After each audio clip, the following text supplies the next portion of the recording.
Welcome, Field Gnats and other supporters. Keen to do something really beneficial for these Lowland Leadbetters Possums and support Liam Shaw and his work as part of the Zoo Victoria Youth Leadership Forum. Anyone in year 8 and 9? Thinking about that for next year would be good. So there are these two distinct species, the Highland Leadbetters and the Lowland Leadbetters. The Highland prefer the mountain ash forests, and they're the ones we know a lot about. They've been a lot in the press. Those mountain ash forests are heavily logged, or they were. Logging's now stopped. Well, sort of. Relatively stable population, but critically endangered in numbers. And the Lowland is one that lived not far from us. So they love swamp gum heathland. And unfortunately, there's not enough habitat left for them. There's very few numbers, and the habitat's quite badly damaged.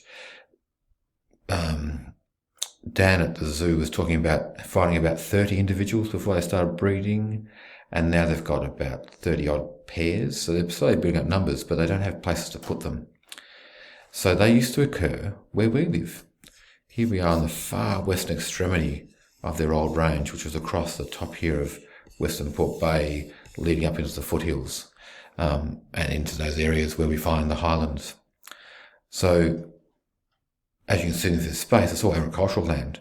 Very little native vegetation is remaining for them to live in. So finding spaces for them to live is going to be really critical and difficult.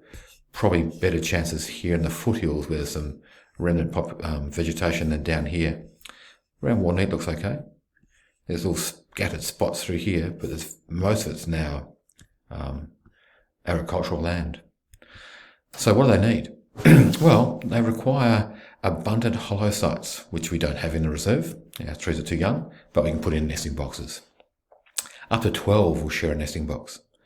They need a really dense interlocking canopy and understory, which we do have, because our stuff's pretty young. That's the sort of stuff they normally get after fire.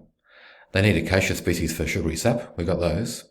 And they need abundance of loose bark. We've got plenty of bark. Our trees are old enough for bark, which is good, because they make their beds out of the bark. They need lots of insects, crickets, beetles, moths, spiders, all that stuff that lives in the bark of the trees. The really good thing is they also eat the psyllids and other scales and lerps on the eucalypts and help keep the ecosystem healthy. And they love acacia sap, which we can do, and yukis when they're in flower. So we can probably supply most of that. We just don't have much swamp gum. What are their threats? Well, you got 30 individuals. You got inbreeding, so genetically they're in real trouble. So they're going to try and do some crossbreeding with the highlands.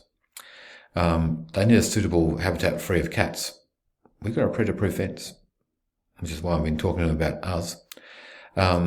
Unfortunately, damage to hydrology of a system tends to undermine the whole ecosystem. So climate change and water movement through the catchments is a real problem for them. And feral animals such as deer are also a major problem. They knock trees down, they push trees over.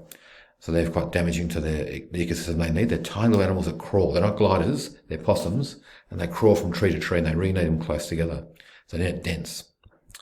There's one known location in the wild, Yellingbo. The Zoo Victoria is developing a second location at Hanning Farm, but it hasn't got a fence, so they need about $1 million to build a fence. So you can see it's a real problem. They're up to 30 odd breeding pairs, but where do you put them? If you haven't got space for them, it doesn't really help. So Yellingbo and Hanning Farm are up in this part of the world on their way up to Healesville. In this old sort of the extension of that habitat that they used to contain. So I think we're looking at this sort of space here. They may have been through this area here as well, and there might be some forest down this way that could be useful. But it's all agricultural lands, heavily used for agriculture.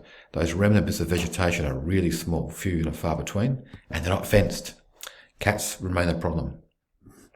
So what you need to do? We've got to find some habitat and protect it. We need to find some spaces that can be restored and replant them. We need lots of nest boxes to support them while the trees get old enough. And we need to build fences. We've got to get rid of the cats. So finding land that is suitable is going to be a really critically important part of this journey. What can we do though? What can the Field Gnats do? Well, we can certainly do a whole lot of community awareness raising. Let's get people onto the Leadbetters and helping them. We could do some fundraising, try and get some money for that fence, or nest boxes at least. Fence, $1 million is going to be hard to find. We've got some wealthy families we could put some pressure on maybe.